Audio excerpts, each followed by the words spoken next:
occurred after the end of the Second World War. Very interesting things happened before that, but I don't want to keep you here until 11 o'clock, so let's cut out part of it. You can get it in this book here, Prohibition of Riba in the Quran and Sunnah. And let me go straight to the end of the Second World War. The European powers who were victorious, they now called an international monetary conference and invited the rest of the world to attend. It was held in a place in upstate New York called Bretton Woods. And there were Muslim countries present. Saudi Arabia was there. It was held in 1944. And out of the negotiations of Bretton Woods emerged the Bretton Woods Agreement, which created a new international monetary system. Two important things were agreed upon at Bretton Woods. Number one, prepare yourself for it. Not all checks can be cashed, only one check. Which one? The US dollar. Only this currency can be redeemed for gold at $35 an ounce. So this is halal. But all the rest of the paper money in the world are now checks which cannot be cashed. You could exchange them for the US dollar, check for check, but you cannot cash them. That's the first agreement at Bretton Woods. And so now it's plain. The system is 99% haram, only 1% halal.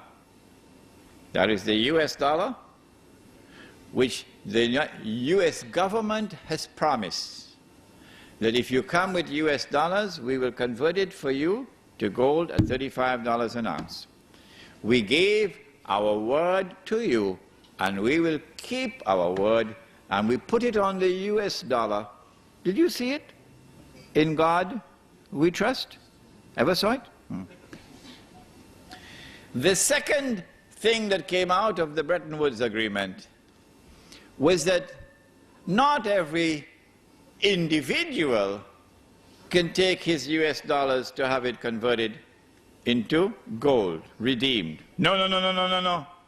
Only governments, only central banks can do it, not individuals. So are we not a part of the market? This system is now 99.9% haram. It is only 0.1% halal, meaning that a government can go to the United States and say, here are US dollars that we have, we want you to redeem it for gold at $35 an ounce. You gave your word, now keep your word. So 0.1% halal. This is the Bretton Woods Agreement. And it lasted from 1944 until 1971. Some of you, I believe, must have been born already by 1971. In 1971, September 1971, the British government, island of Tamim Budari, the British government came in one Friday evening to Uncle Sam. Uncle Sam is the US government, and said, Uncle Sam, we got $3 billion US dollars here. We want to cash these checks. You promised on the Bretton Woods, you'll promise to do it. $3 billion US dollars to be redeemed into gold at $35 an ounce. Suddenly, Richard Nixon couldn't digest his food anymore. Why? Because he had written more checks than he had money in his account. If I did that, or Sheik Faiz did that, they would arrest us. But who can arrest Uncle Sam? If he gave the gold to Britain, then Monday morning, who is going to be at the front of the line? Saudi Arabia. Because they got a mountain of checks for all the oil they've been selling. And they will say, if the British wanted the gold, we better go and do it quickly. But Uncle Sam didn't have the gold to redeem all that US dollars. So Uncle Sam retired to Camp David, Richard Nixon. And then on Sunday, he addressed the world and he said, we gave our word, but we don't have to keep it. And so the Bretton Woods Agreement collapsed in September 1971. After the collapse of the Bretton Woods Agreement, the world of paper money is now 100% haram. Surely the world of Islam would recognize that. Surely the ulama of the world of Islam would recognize that. But no, it was not to be. Illa masha'Allah. It was not to be. Between 1971 and 1973, an ominous thing was happening. From $35 to an ounce, it started to move to 36, 37, 38, 39, 40. And by 1973, it had reached 40. In October 1973, the war took place with Israel. And King Faisal, for whom we always say rahimahullah, imposed an oil boycott on the United States. You remember? And then all the Arab oil-producing states, they also joined in the oil boycott. Guess what happened to the US dollar?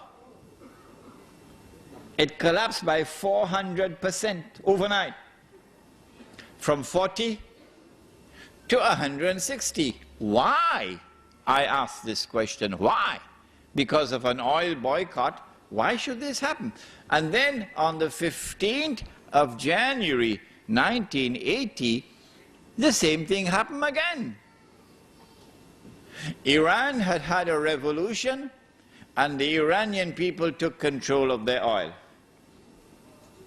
More than that, they were threatening to export their revolution into the Gulf, where the oil is located. And then at the end of December 1979, the then Soviet Union invaded Afghanistan and took over the country. And Wall Street knew the reason why. Wall Street knew that the Soviet Union has done this because of fear of the threat posed by the revolution in Iran. And so Wall Street had their greatest fears confirmed. And on the 15th of January 1980, the US dollar collapsed to $850 to an ounce of gold. So we ask the question, why did this happen? There was no economic cause to explain it. None. The US economy was the largest economy in the world. Oil accounted for only 4% of the US economy. And the United States had enough oil underground to meet most of its own domestic needs. The United States preferred to keep its oil underground and get oil from Saudi Arabia and other countries, because this oil which was kept underground became a strategic reserve. And the oil that they got from Saudi Arabia was free of charge. You didn't have to pay for it.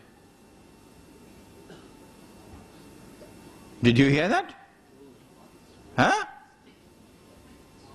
Did you hear that? It was free. All that Uncle Sam has to do was to write checks that nobody could cash.